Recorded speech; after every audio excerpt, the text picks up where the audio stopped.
Ladies and gentlemen, welcome back to the channel. Don't forget to hit the subscribe button. We're trying to push it to 1,000 viewers. Wow, Talks of Thailand. Shout out to him because he has 1,000 viewers now as we speak. I'm trying to do the same thing. Guess we can help each other out. Anyway, another video about another guy that got scammed in Thailand by a Thai girl. By a bar girl.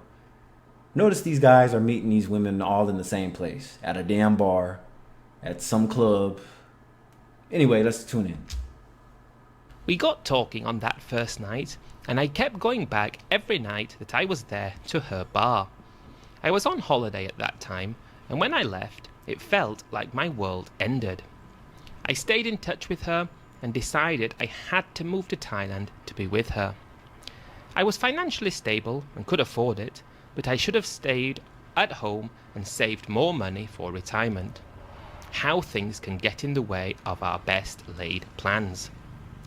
When I got back to Thailand, she met me at the airport, smiling away and pushing up close to me in the taxi on the way to the hotel. Everything felt perfect. I got us a nice place to live in Bangkok, and over the next few months, we did everything together. Weekend trips to the islands, Koh Samet was our go-to place, shopping sprees and nice dinners. I felt like the luckiest guy in the world.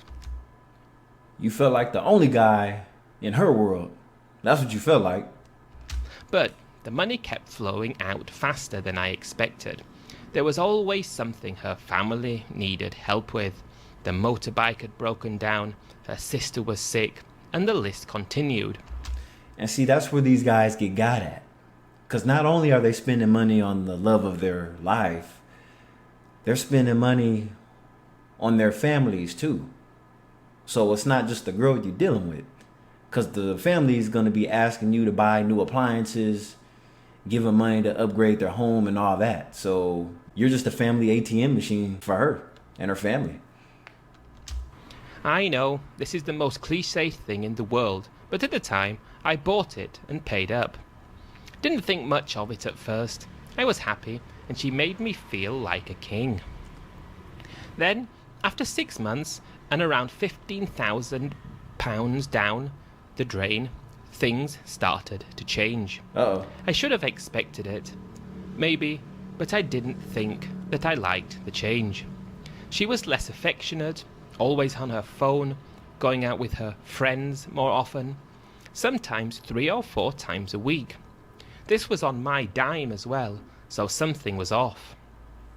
I started getting this sinking feeling like something was not quite right, as though she was getting too comfortable.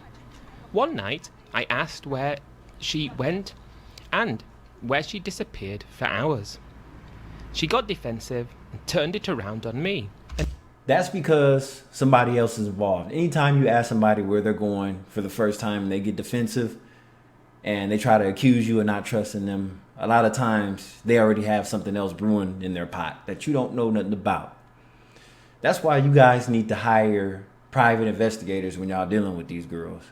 Because see, a lot of times you middle-aged expats go to these countries thinking you met the love of your life. You have money, but you don't have the connections. Or should I say you have the retirement money, but you don't have no connections that you really need. And accused me of not trusting her. Classic tactic on her part there. A week later, I found out the truth in the most worst way possible. A friend of mine who had been in Thailand for years pulled me aside one night when we were having a few beers and showed me something on his phone. He was married to my girlfriend's friend and had found a picture of my girlfriend sitting in a restaurant in Buriram, cozied up with another guy. Not just any guy, her Thai husband. And this happens all the time. Not every time, but most of the time. That's why I laugh at these guys that think that they're just going to go to Thailand, the Philippines, Vietnam, what's the other place? Cambodia, Indonesia. They go around like they the only guy that these girls are dealing with. Mind you, they have a whole family back home at the village. They just need access to someone's money that's on vacation. And that guy is you. She had a whole other life I knew nothing about. A family she went back to when she told me she was visiting her mother. She even had 2 kids to this guy. How he didn't mind sharing his wife, I don't know. I know. It's called this. Those girls will do anything to make some money. Even if that involves a man sending his wife out to get plowed through by foreign men for money. They don't care. She's not yours, it's just your turn. And those men in those third world countries know that. That's why they don't care. Those women always have somebody in the village that they're romantically involved with. Just remember that. You're not the only one that they're romantically involved with. The only difference is the cash ain't flowing with the other dude. Money is my best guess. My stomach drops and I confronted her that night and showed her the picture. She just stared at me, shrugged, and said she needed the money. And that was that. I like this girl. She's honest. She didn't even try to lie her way out the situation. Amazing. Now, if that was an American girl, she would tell lies on top of lies. You see how these foreign women don't waste time? Straight to the point. I love it. No tears, no apologies, just a cold and emotionless confession. Good. I had been nothing but an ATM to her, and the second I stopped paying, I knew she'd be gone. I wanted her gone for sure, though, after that deception. What a wicked person she was. The next morning, I packed my bags and walked out. I left her in that apartment I paid for, knowing full well she wouldn't be able to pay for it. No aftercare package. Damn. Now, see, if that was in America, he would have got a case against him. But when you're in a third world country, nothing's going to happen to you when you do something like this. So you don't have to provide aftercare when you're in a third world country.